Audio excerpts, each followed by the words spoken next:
Hello and welcome to another chapter of my book, Chapter 5, Soul Twins, Soulmates. It's about relationships. It's a good time to do relationship video as we are ending 2023 because today is December the 15th, 2023.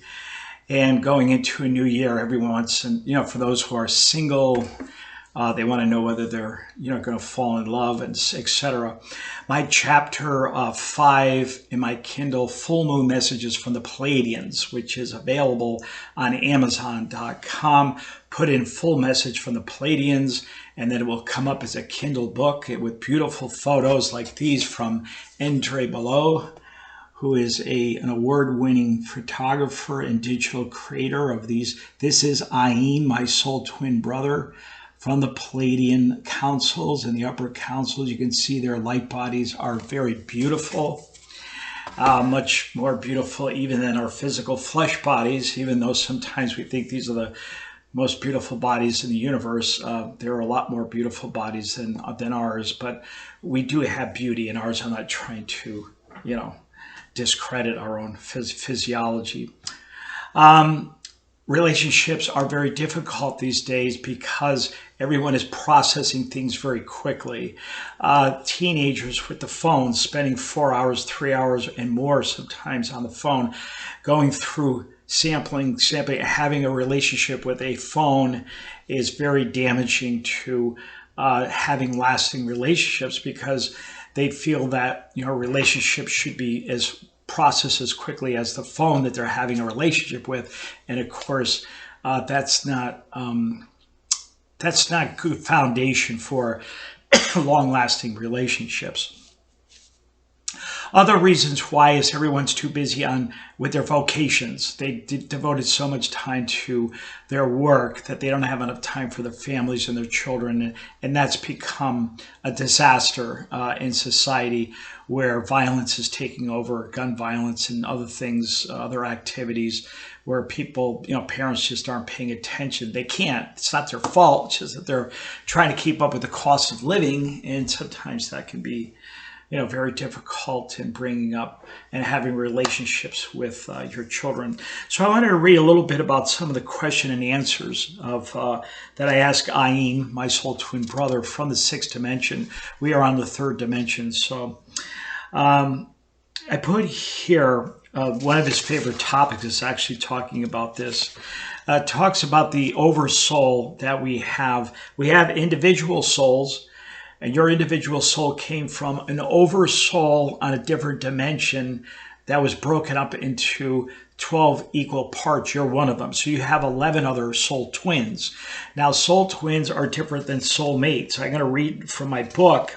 It says here that soulmates, this is Ayin speaking, soulmates can be the boss you work for that loves to press your buttons, a mother you wish you never had, the boyfriend or girlfriend that creates a nightmare just when you think heaven is around the corner, the school teacher who gets on your nerves, or the alcoholic father or mother who makes a living hell out of your childhood. Soulmates teach you the lessons that you need to learn to get to the business of unconditional love, usually represented by the soul twins. Soul twins are not always romantic. Okay, you could have a soul twin relationship with a family member. I did with my grandmother. It almost became soul twin with my mother, but we still, she was not philosophical like me, but she really, we had a great relationship all the way till the end. She just passed away in May of 2023. So because we had such a fulfilling relationship, I'm not that sad about it, as some people might get, because it was so nice to have her around for so long. And so, especially after my wife died of breast cancer 14 years ago, almost 15 years in March of 2024, it'll be 15 years. And so my mother became my best friend and helping me to work through that. And so God bless her. And she deserves the celestial real estate that I built for her through my meditations and stuff, so that when she passed over, she has a really good time with that. So the astrological chart cannot reflect a soul twin relationship. Only the soul can feel the soul of a soul twin. So you're not going to find it in compatibility charts astrologically. There are a lot of questions that I ask Ayin that you can get my book to get the answers to. Let's see. I put, do soul twins have problems like soulmates? Can the soul twin relationship change and end like soulmates? So I'm asking the difference between, I do go through a few personal examples of soul twins and soulmates, which you can read about. It says here, Ayin says, we support complete honesty, even when it hurts others. Many of your great writers of spirituality share some of their experiences, but how many people really know what most of these writers do in their spare time? He says, share or be square. He's got quite a sense of humor. So I shared a couple of my experiences with soul twins, and how sometimes even a soul twin relationship can be a distraction. It's not always a guarantee. I know I hear these things like, you've only got one soul twin, and that's if they're on a different dimension. That could be true when you get to the top of the pyramid, but you do have other soul twins, along the way. You don't always just have one. At least I don't think you do. One soul that is your ultimate love, and et cetera, et cetera. And then I go through, these experiences, and I talk about different movies that reflected soul twin relationships, where it was very obvious that they were meant to be together on a soul level. And one of them was Benjamin Button, with Brad Pitt. Kate Blanchett, I think is her name, that he played the role of his significant other. And so while he aged, he was born very old from the disease, then he got younger and younger and younger. Through that whole spectrum of time, when they fell in love, she still loved him in the end, and he still loved her, even though the age differences were significant. That can also happen where you have a wide range of age, 20 years younger, 30 years younger, in a relationship that knows that they're meant to be. Again, in age, that is, ages that are appropriate. I'm talking about adults, okay? Also, many movies have soul twin relationships, like, I think it's called The First Night with Richard Gere. It was probably the best movie I thought that he acted in. And Sean Connery was in that movie also, and Julia Ormond. If you see that movie, you'll see what it's like for soul twins to be. I'm not sure if Sean Connery was soulmate to Julia Ormond, or soul twin. It's kind of a borderline, but she definitely was soul twin to Richard Gere in that movie. Cher and Nicolas Cage in Moonstruck is another example of that. Or Pretty Woman and Runaway Bride. Especially Runaway Bride, in the end, well, both those movies in the end were just so great. I love those love stories where they finally, in the end, they just completely surrender to each other. Julia Roberts getting on her knees and proposing to Richard Gere at the end, after she had surrendered her fear and gotten to know herself better. So why she was constantly running away when she got to the altar, the Runaway Bride. It's very good. But it's a moment where everything comes together in creation. It really is a true love experience. Unfortunately, due to the demands in life, vocationally, financially, all these conditions around relationships, they generally don't, they can get sidetracked and fall from grace, I call it. You can fall from grace and get sidetracked into other things. So if you have a really beautiful, special relationship, try to take care of it and don't screw it up. Okay. The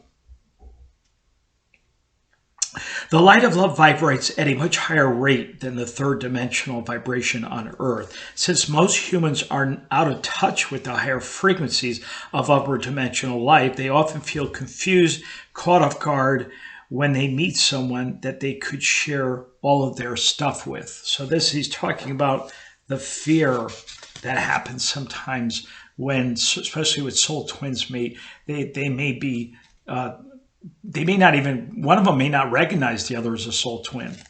That happened to me a couple of times. So it's not always a guarantee. He says, after all, this is your opportunity to share all your stuff with another person. Trust in self means relax. And if you can find someone who you can feel relaxed enough to share all your stuff in your most vulnerable moments, then that person will be best for your spiritual evolution. I'm in a weird mood today. It's kind of cold out, and you know, it's that winter season. Here we are, December the 15th, 2023, getting ready for Christmas, wearing my Christmas shirt. And also love, I try to get a ruby red ray shirt, because the ruby red ray is the ray of divine creativity and sexual romance, tantra yoga, you know, color. This is not really ruby red, but and it's also a nice Christmas shirt. So he says, Ayin, we exchange energies with a few individuals every day here in the Pleiadian culture, which vibrates at a rate that allows a very graceful flow of dynamics between souls. We empower each other and have little fear in the way of expressing our light energies. We have the most intense experiences with our soul twins, but we also move in and out of relationships with great joy that are not always romantic. We learn through joy, not suffering, as humans have done for so many years, thousands of years on planet Earth. We are androgynous, he says, with a perfect balance of male and female energies. The goddess energy, however, is dominant in the romantic area, and we can turn on the female energies if we want to. We are going to teach earthlings this, so the goddess earth in women are appreciated more. Within man, he has that ability to be feminine. Now, Ayin is androgynous, as most in the upper councils of the Pleiadians. They do not have genitalia. They have transcended the need to be identified as a male or female. You know, they're androgynous, so they incorporate both energies, are well balanced. Goddess energy is predominant because it's more etheric and softer and kinder and gentler. These light rays that they experience in their lovemaking, they call the Fountain of Light experience. And I've done an instrumental. You can click on the instrumental for chapter 5, and it does go through the different chakras or energy centers, 7 of them along the main. That's not the only ones. There's actually 108 chakras that we have in our body. The 109th is just above the head. You can see above his head. See that right there? That connects them to even higher dimensions other than the 6th dimension. Since there's 12 dimensions altogether, they can connect. The next level of the 6th, the 7th is God consciousness, the golden white light of pure knowledge and intelligence. That's shared in the lovemaking. The lovemaking is done more neurophysiologically. So we have around 85 to 100 billion neurons in the brain. Okay, in the genitalia of our flesh bodies, the male has 4,000 nerve endings on the tip of his lingam, they call it in India. In her yoni, which is the female vagina, she has 8,000. But in the neurophysiology of the brain, you have 85 to 100 billion. So the experience is really up here, and it's like waves of joy, waves of light that flow between the two coming together. And it's ecstatic. It's literally 1,000 times more enjoyable, than the genitalia experience that we have predominantly here. Even though the genitalia is more animalistic in a way, it's not, I don't want to say it's a sin and your guilt and all that. We already had enough of that from religion. But it is more attachment to the joy. When they get the joy and they vibrate the neurons here, it is really a non-attachment experience. So you feel so blissed out after you have the romantic experience, that you don't have any attachment to it. Now that's a different experience, when you think about it. The light keeps going, fluctuating a little bit, kind of weird here, so I'm trying to get it so that it's not, so forgive me for that. So that's just one of the other thing is the soma juice, a shot glass of it to help stimulate the neurons up here. That will be introduced also by the extraterrestrials when we have contact sometime within the next 20 years.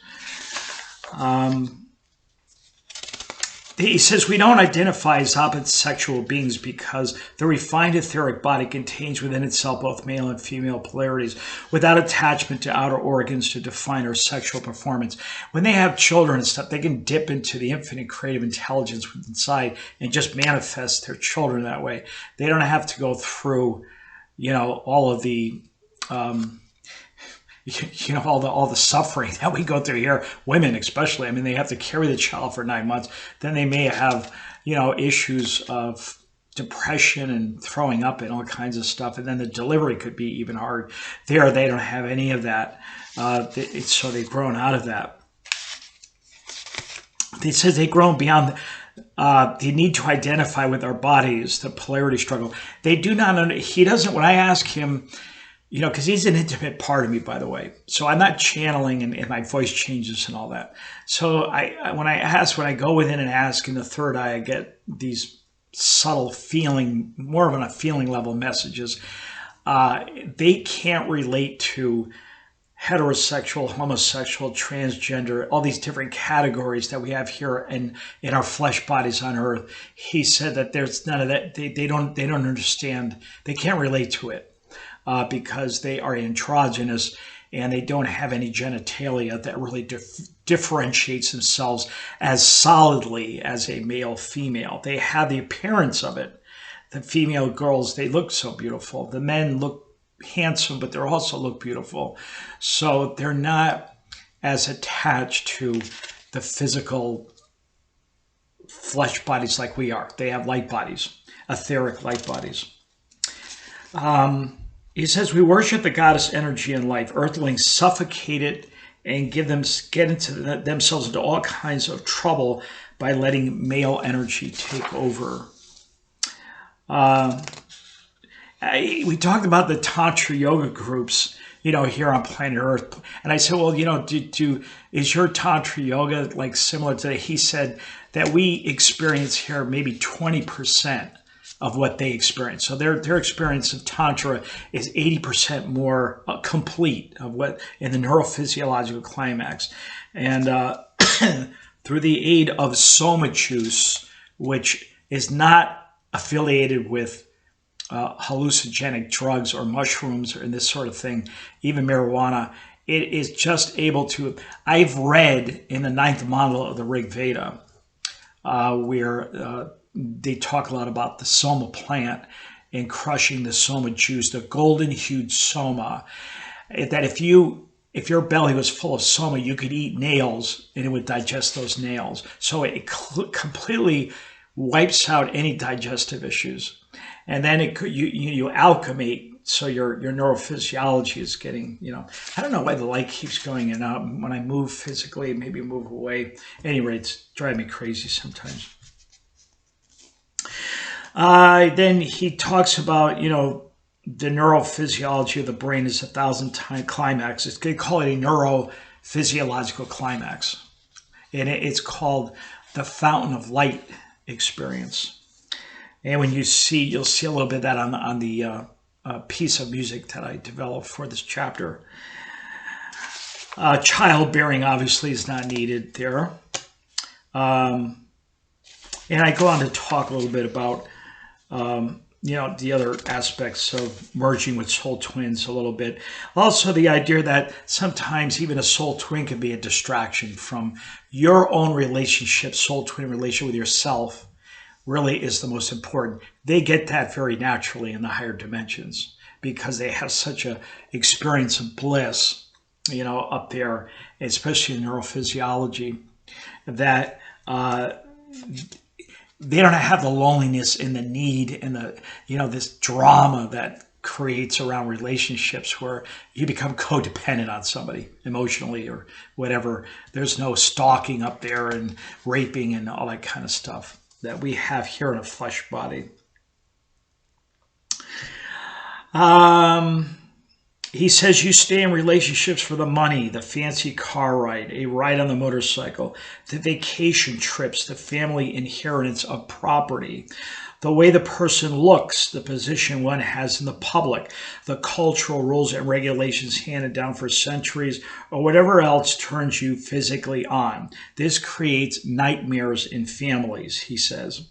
And then there is the absence of spiritual education, which can relax you enough so that if you don't have the special relationship to go out on a Friday night or a Saturday night, you can handle being alone and doing something for yourself. I have mastered that at this point. I really love, as a matter of fact, sometimes I worry a little bit about myself that I enjoy having a relationship with silence so much and the bliss that I really don't want to ruin it. Have somebody else come in and, all of a sudden it's gone and I caught up in another. I talk about that with Kuja dosha, and celebrities like Taylor Swift and many other I have Kuja dosha. Kuja dosha people can tend to get into drama and relate. 40% of people have Kuja dosha in their chart. That's an astrological terminology from Vedic astrology, from Indian astrology. Yeah, so he goes through all that. So he's just, you can get the book and read. There's a lot more information on it, but I thought I'd give you at least somewhat of an idea, or at least for 20-minute video. Again, click on the subscription, click a like so we can get a lot of this knowledge out there. We are headed for heaven on earth, on planet Earth. It may not seem that, obviously, these days with all the wars going on and even children getting killed in war and gun violence and everything, but holistic health care is that way out of de-stressing the nervous system. But UFO contact from higher races coming out of the ocean, spaceships, and coming out of the air. This is going to happen within the next 20 years. I hope it doesn't wait till 20 years, but I keep hearing the end of 2026, 2027 is another fertile time for this to happen. But we've heard other times in the past since the 1950s, the 1980s, 90s, and 2012, and it hasn't happened. So when they feel it's time and they've got the organization to do the largest humanitarian effort to make the molecular cellular shift,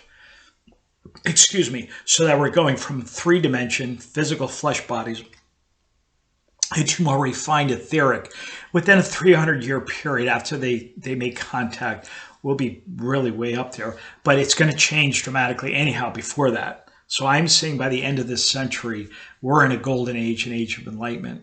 And we cannot get into the age of enlightenment and have good relationships with the monetary system that we have. So a lot of the pressures of money and all that needs to kind of go away. And I talk about that in my other videos.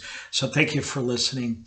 Again, this is the chapter on soulmates, soul twins, relationships, Tantra yoga. Okay. Namaste. Happy holidays. Om